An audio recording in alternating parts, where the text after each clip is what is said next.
नमस्कार, प्रदेश बहस कार्यक्रममा स्वागत छ। म राजु श्रेष्ठ।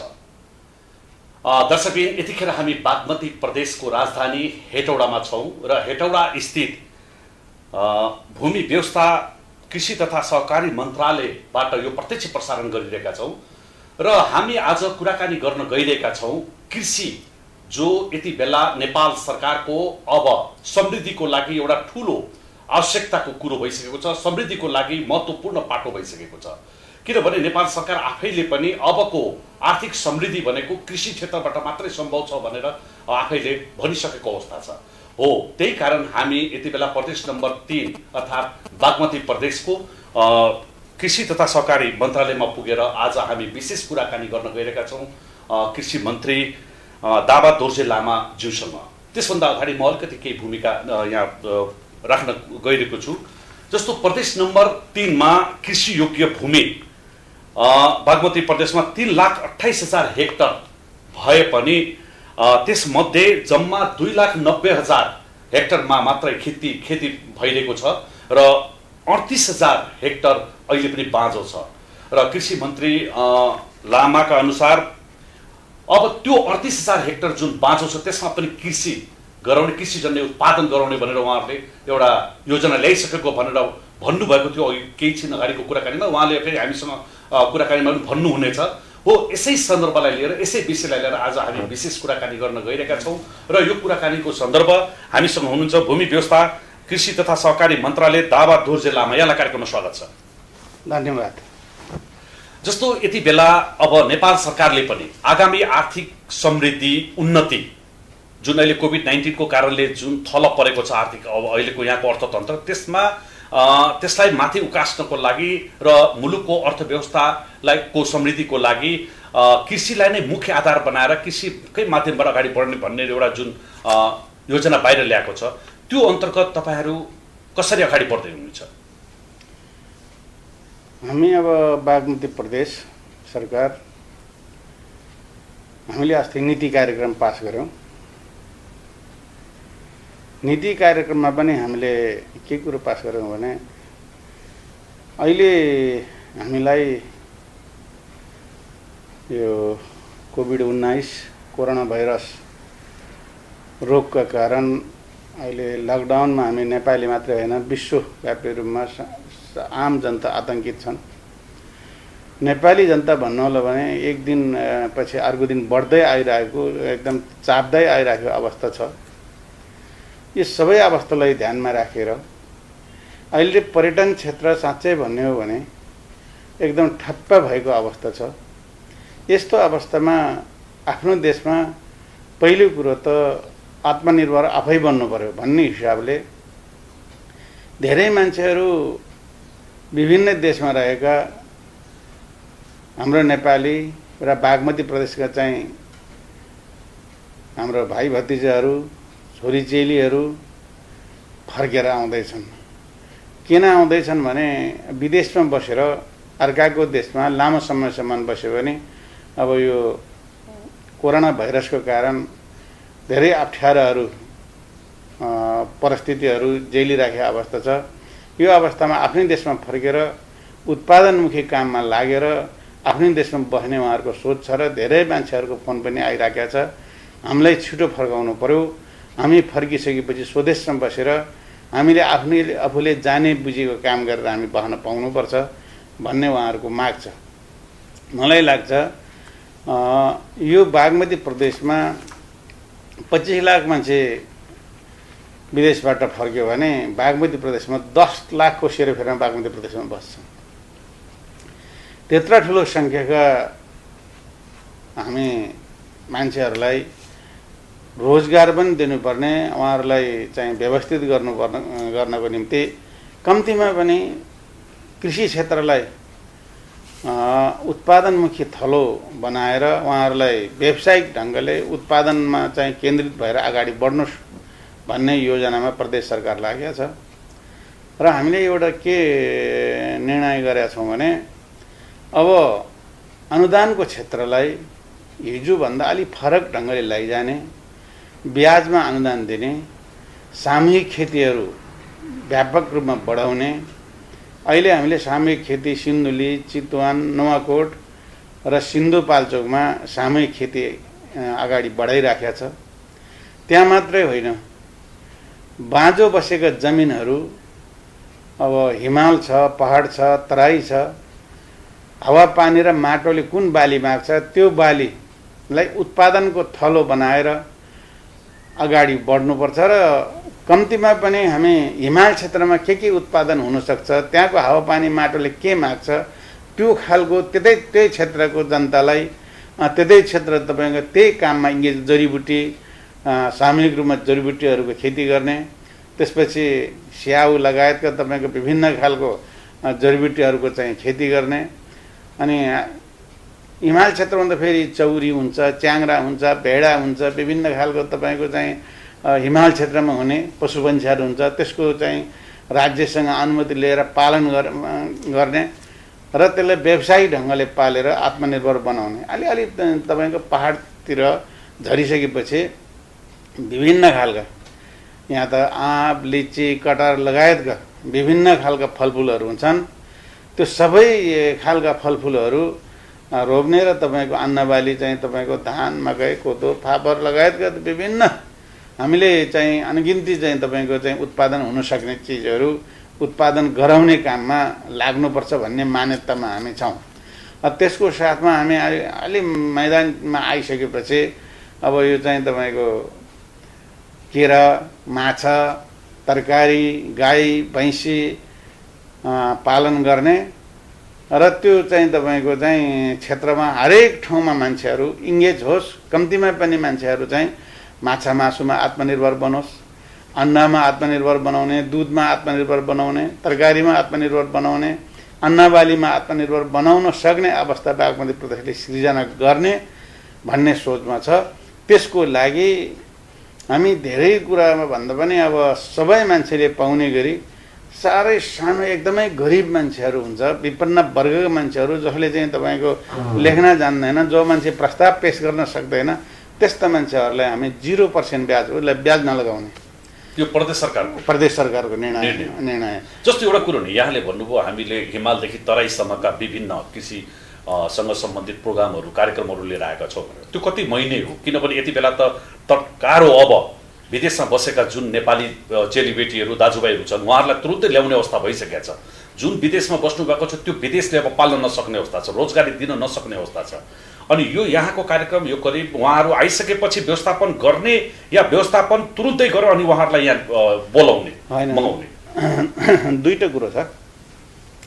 एउटा चाहिँ हामी आर्थिक वर्ष 77-78 को योजनामा व्यवस्थित ढङ्गले हामी उहाँहरूलाई रोजगार सिर्जना गरेर कृषि पेसालाई आधुनिकीकरण गर्ने, कृषिलाई तपाईँको उत्पादनको थलो बनाउने र व्यवसायीकरणमा लगेर उहाँहरूलाई अगाडि बढाउने कुरामा सरकार लाग्छ। र अहिले तत्काल आउने चाहिँ जो बाहिरबाट आइरहेछ, अहिले इन्डियाबाट तपाईँको धेरै मान्छेहरू फर्किराखेको अवस्था छ, अरू देशबाट नै आउनुपर्छ भनेर तपाईँको चाहिँ खुट्टा उचालेर बसिराखेका चाहिँ नेपालीहरू थुप्रै छन्। उहाँहरूलाई हामी के गर्छौँ भने कम्तीमा मान्छेहरू खान पाउनु पर्यो, मान्छेहरू तपाईँको बाँच्न पाउनु पर्यो। बाँच्नको निम्ति स्वास्थ्य उपचारको क्षेत्र र उहाँहरूलाई सरकारले गर्ने। अर्को तपाईँको चाहिँ अहिले तत्काल बाँच्ने उपाय के हो त भन्दाखेरि रोजगार सहितका खाना दिने। हामीले राहतको प्याकेज चाहिँ तपाईँको बाँडेर पनि अब चाहिँ नबाँडिकन नहुने, बाँड्दा पनि के हुने भयो भन्दाखेरि मान्छेहरू, धेरै मान्छेहरू अब गरिबीतिर जाँदैछ। किनभने हिजोको होटल व्यवसाय सञ्चालन गरेका चाहिँ तपाईँको पर्यटन क्षेत्रले भरेका चाहिँ तपाईँको एउटा उदाहरण दिउँ, सौरालाई भन्नुहोस्, सौरा सुक्यो। काठमाडौँमा हेर्नुहोस्, मान्छे सुन्ने छ, कहीँ बाहिरको मान्छे छैन, त्यो होटल चलाउने मान्छेहरू आफ्नो घरमा लागिसके। यस्तो अवस्थामा हामीले तपाईँको कृषि पेसालाई मूल पेसा, सम्मानित पेसाको रूपमा लिएर अब कहाँ के गर्न सकिने, के उत्पादन गर्न सकिन्छ, उहाँहरूको इच्छा के हो, चाहना के हो। अब अहिले लो फलाना ठाउँमा होटल छ, होटल चल्छ, पर्यटन क्षेत्रमा काम गरौँ भन्दाखेरि त्यो त तत्काल अहिले पाउँदैन। नपाउने भइसकेपछि तत्काल पाउने काम चाहिँ उद्योगको क्षेत्रमा साना साना उद्योगहरू, लघु उद्योगहरू, अनि कृषिको क्षेत्रमा चाहिँ सबै उत्पादन गर्ने चाहिँ चिजहरू, बालीहरू, वस्तुहरू, पशुपन्छीहरू, माछाहरू पाल्ने हो। अब त्यो उहाँहरूको रुचि के हुन्छ? उहाँहरूले के भन्नुहुन्छ? आएर म माछा पालन गर्छु, माछा पालन गर्नको निम्ति त्यसको लागि ऋणको व्यवस्था चाहिँ यहाँहरूले व्यवस्था ऋणको पनि व्यवस्था गर्ने, माछा पोखरी खन्नलाई हामीले अनुदानको पनि व्यवस्था गर्छौँ। अनि त्यसपछि तपाईँको चाहिँ बाख्रा पालन गर्छु भन्यो भने बाख्रा पालनको निम्ति हामी तपाईँको चाहिँ उहाँहरूलाई व्यवस्थित ढङ्गले लोन स्वीकृति गरिदिन्छौँ होइन। कुखुरा पालन गर्ने त्यो पनि व्यवस्था गर्ने होइन। भैँसी पालन गर्छु, पाडापाडी पालन गर्छु त्यो पनि व्यवस्था गर्ने, कुखुरा पालन गर्छु, लोकल कुखुरा पालन गर्छु, कालिज पालन गर्छु। उहाँहरूको इच्छा के हो? अनि के चाहिँ सिप सिकेर आउनुहुन्छ विदेशमा बसेर? स्वदेशमा आएर उहाँले रोजेको अब रोजगार केमा सजिलो सहज हुन्छ त्यो आफूले जानेका बुझेको कामहरू आफूसँग भएको ज्ञान सिप प्रयोग गर्दाखेरि सहज हुने खालको उहाँहरूले जे कुरा लिएर आउनुहुन्छ त्यही कामको जिम्मा दिएर यो बागमती प्रदेशलाई उत्पादनको थलो बनाउने, बागमती प्रदेशलाई सबै कुरोमा अन्नबालीमादेखि लिएर तरकारीमा र माछा, मासु, अन्डा, दुध लगायतका सबै खालको चिजमा आत्मनिर्भर बनाउनुपर्छ भन्ने कोसिस हामी गरिराखेका छौँ। जस्तो केन्द्रीय सरकारले भर्खरै आगामी वर्ष 2077-78 को जुन वार्षिक बजेट प्रस्तुत गर्नुभयो त्यसमा यो वर्ष आगामी वर्षको हिसाबमा करिब 7 लाख रोजगारी दिने भनेर उहाँहरूले एउटा अनुमान गर्नुभएको छ, एउटा दिनुभएको छ तथ्याङ्क। यहाँले आफैले भन्नुभयो कुल अहिले विदेशबाट आउने जति पनि नेपाली दाजुभाइ दिदीबहिनीहरू छ त्यसमध्ये खालि प्रदेश नम्बर 3 अर्थात् बागमती प्रदेशको भागमा मात्रै 10 लाख करिब पर्छ। अनि यो 7 लाख नेपाल सरकारले पुरै देशमा 7 लाख रोजगारी दिने, अब 10 लाख त खालि यही थुप्रिन्छ भनेपछि यसलाई कसरी तपाईँहरू व्यवस्थापन गर्नुहुन्छ? र फेरि यहाँहरूको योजना भनेको आजको भोलि छैन, अब गएर पहिचान गर्ने, के काम गर्छ, के सिप सिकाइरहेको छ त्यो पहिचान गर्ने, बोलाउने, उनीहरूसँग छलफल गर्ने, ऋण लिने, त्यो त लामो प्रोसेस भयो। तत्काल अब नेपाल सरकार आफैले पनि विदेशमा भएकाहरू सबैलाई नेपाल भित्राउने, फर्काउने भन्ने पनि कुरा भइसकेको छ। म फेरि पनि यहाँलाई त्यही कुरा जोड्न चाहन्छु, तत्काल के छ योजना जो नेपाल आउन चाहेका दिदीभाइ दाजुबहिनीहरूको लागि के छ योजना? तत्काल योजना त नेपाल सरकारले अब हिजो जुन बजेट ल्यायो त्यसले धेरै कुरालाई समेटेको छ हैन। अब यो उहाँहरूले जुन समेट्यो हामीले त्यसलाई पनि आधार मान्छौँ। त्यसपछि प्रदेशको भूमिका के हुन्छ त्यस अन्तर्गत भन्ने कुरो, त्यो भूमिका हामी छुट्टै ढङ्गले निर्वाह गर्छौँ। फेरि स्थानीय तह छ, स्थानीय सरकार छ, स्थानीय सरकारको भूमिका पनि पहिलो कुरा त मान्छेलाई बचाउने, दोस्रो कुरा उत्पादनमुखी काममा लगाउने र त्यसपछि तपाईँको मान्छेलाई खाना दिने हो नि त। मान्छे पहिले बाँच्ने, खानको निम्ति बाँच्नको निम्ति खाने अनि मान्छे बाँच्ने, यो दुईटा कुरा 3 तहको सरकारको समन्वयमा गर्छ। सङ्घीय सरकारले बजेट निर्माण पनि गर्छ, कार्यक्रम तपाईँको दिन्छ पनि र त्यसको निर्देशन पनि दिन्छ। प्रदेश सरकारले समन्वय गर्छ, सङ्घीय सरकारसँग नि समन्वय गर्छ, स्थानीय सरकारले नि समन्वय गर्छ, उसको आफ्नो भूमिका पनि हुन्छ प्रदेश सरकार। त्यसकारणले अब अहिलेको आवश्यकता भनेको राष्ट्रिय एकता कायम गर। कोरोना भाइरसले के भन्यो भन्दाखेरि साना र ठुलो बीचको भिन्नता पनि उसले छुटाउँदैन, धनी र गरिबको बीचको भिन्नता पनि उसले छुट्याउँदैन। उसले के मात्रै चाहिँ तपाईँ कतिखेर उसले छोड्छ भने जसले सामाजिक दूरी कायम गर्यो, लापरवाही गरेन, साबुन पानीले हात धोएर, सेनिटाइजर लगाएर, मास्क लगाएर आफू व्यवस्थित बस्न सक्यो, त्यो सबैलाई उसले चाहिँ छुन सक्दैन। जब लापरवाही भयो उसले जस्तोसुकै धनी भए पनि छोड्दैन, जतिसुकै ठुलो मान्छे भए पनि छोड्दैन, प्रधानमन्त्रीले पनि छोड्दैन, राष्ट्रपतिले पनि छोड्दैन, तल काम गर्ने कार्यालय सहायकलाई पनि छोड्दैन। यस्तो भाइरस आयो। यो भाइरस चाहिँ तपाईँको बेलायतको प्रधानमन्त्री बिरामी भएर आइसोलेसनमा बसेर निस्किनु हो, राम्रो भयो। अब तपाईँको चाहिँ विभिन्न ढङ्गले ठुलो मान्छेलाई पनि बिरामी भएको छ, सानो मान्छेले पनि बिरामी भएको छ, धनी मान्छे नै भएको छ। इटलीले छोड्न त कसैलाई छोडेको छैन। मैले यहाँलाई फेरि पनि के विषयमा ल्याउन खोजेको भने जस्तो यहाँ एउटा पर्यटकीय क्षेत्र, नेपालकै तेस्रो पर्यटकीय क्षेत्रको रूपमा सौरा छ, औद्योगिक क्षेत्र पनि छ यहाँ यो बागमती प्रदेशमा, त्यसै गरिकन हिमाल श्रृङ्खलाहरू पनि छ। यी सबै हुँदा हुँदै पनि अब आउन लागेका जुन नेपाली दाजुभाइहरू छ उनीहरूको लागि तपाईँले के तयारी गर्दै हुनुहुन्छ? जस्तो केही उद्योगहरू सञ्चालन गर्दै हुनुहुन्छ कि जस्तो यो फेरि यो पशुपालनको क्षेत्रमा पनि एउटा ठुलो भूमिका निर्वाह गर्दै आइरहेको छ, त्यो पनि 11%। नेपालको कुल गार्हस्थ्यमा 11% खालि पशुपालनको क्षेत्रमा मात्रै यो बागमती प्रदेशले निर्वाह गरेछ। त्यसको लागि तपाईँहरूको आगामी योजना के, त्यो प्रश्न पार्छ? त्यसको हामी एउटा तयारी गर्दैछौँ। जस्तै सङ्घीय सरकारले चाहिने यो एउटा प्रधानमन्त्री कृषि आधुनिकीकरण परियोजना भन्ने छ, त्यसमार्फत एउटा गाउँपालिकामा अथवा नगरपालिकामा एउटा पकेट एरिया भनेर तोकेर उहाँहरूले पठाउँदैछ। अनि अर्को पनि पठाउँदैछ उहाँहरूले ब्लक चाहिँ पकेटभन्दा अलिक ठुलो हुन्छ, त्यसमा बजेटको भोलम पनि अलिक बढी नै हुन्छ। त्यो पनि तपाईँको चाहिँ हामी के गर्छौँ भन्दाखेरि अब जसरी माथिबाट पठाएको छ त्यो पकेटको कार्यक्रम, त्यो कार्यक्रममा पनि बाख्रा पालन गर्ने, गाई पालन गर्ने, बुङ्गुर पालन गर्ने, भैँसी पालन गर्ने, माछा पालन गर्ने, के गर्ने हो ल भनेर उहाँहरूले गाउँपालिका तोकेर बजेट पठाएको छ। अब प्रदेशमा पनि ब्लकको कार्यक्रम आउँछ, त्यो पनि हामी तपाईँको चाहिँ मान्छेहरूलाई रोजगार सिर्जना हुने गरी अब कार्यक्रम दिन्छौँ। गाई भैँसी बाख्रा माछा अब के पाल्न मान्छेहरूलाई इच्छा चाहना हुन्छ, त्यो फेरि तपाईँको चाहिँ भौगोलिक आवश्यकताले पनि भर पर्छ। कुनै ठाउँमा बाख्रा पालन गर्नुपर्ने ठाउँ छ, आधामारी जमिनहरू छ, त्यहाँ जङ्गल छ भने त्यहाँ चाहिँ तपाईँको चाहिँ माथिको भेडा ल्याएर पाल्छु भनेर हुँदैन। अनि हिमाल क्षेत्रमा भेडा च्याङ्रा हुन्छ, चौरी हुन्छ, यहाँबाट लगेर गएर बाख्रा पालन गर्छु भनेर पनि हुँदैन। त्यस कारणले हावापानीले मागेको चिजहरू जे कुरा माग्छ त्यो कुरा चाहिँ तपाईँको चाहिँ दिने नै योजना छ।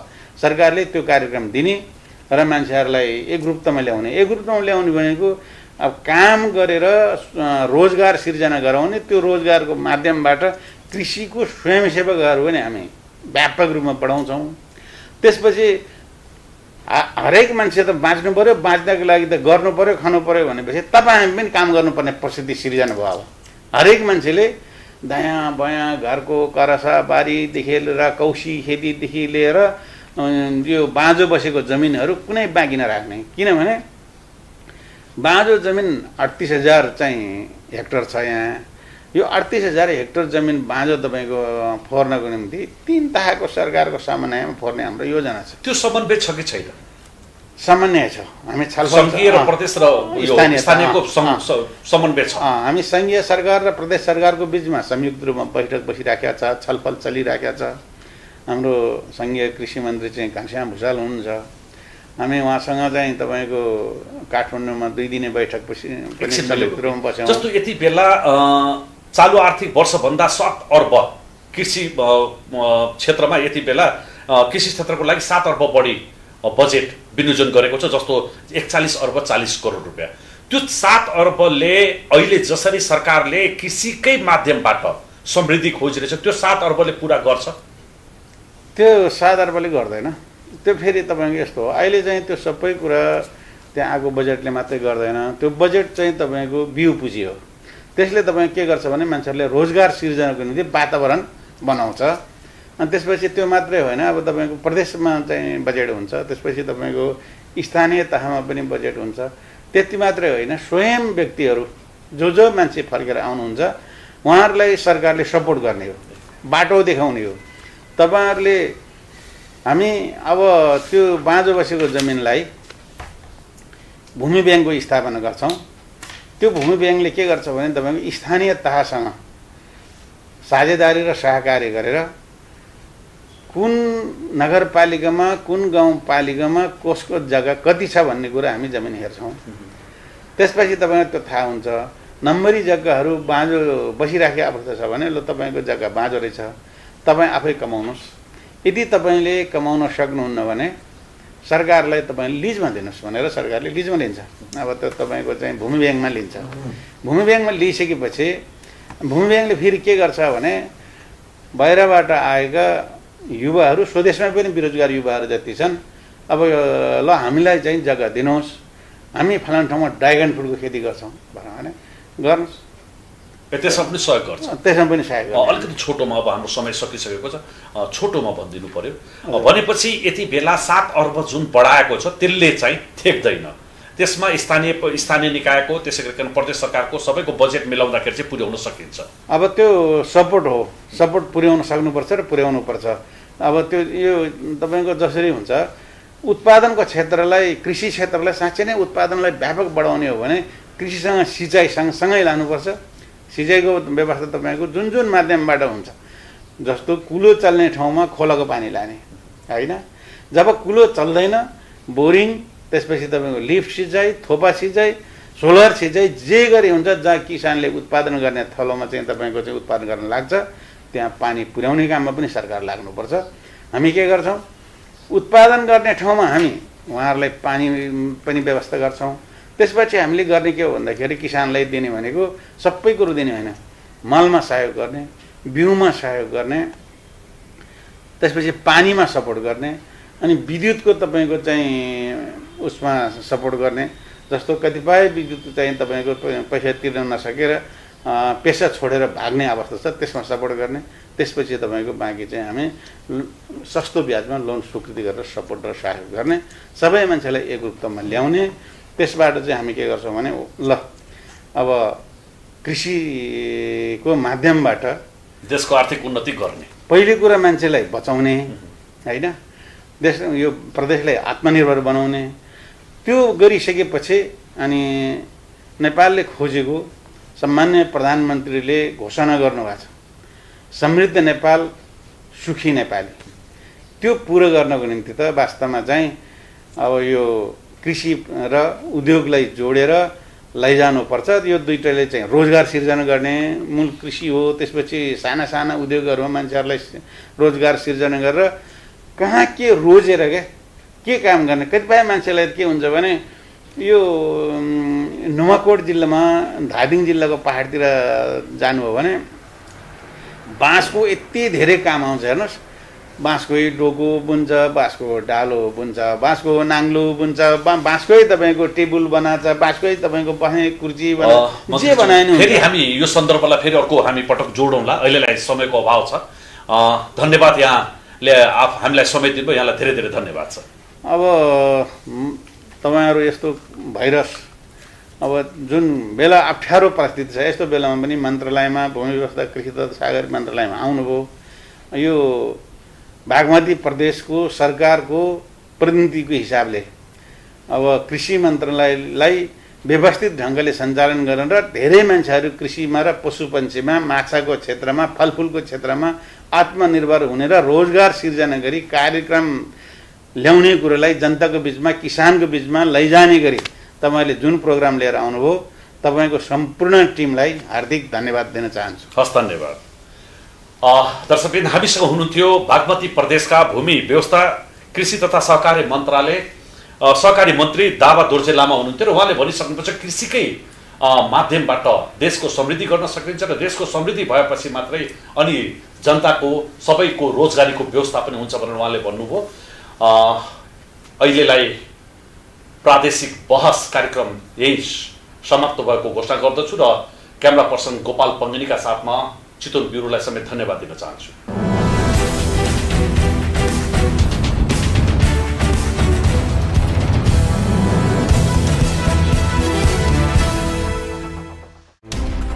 कोरोनाले सिर्जना गरेको सङ्कटमा पल पलका न्युज अपडेट र हर क्षेत्रको कभरेजका लागि न्युज 24 नेपाल युट्युब च्यानललाई सब्स्क्राइब गर्नुहोला।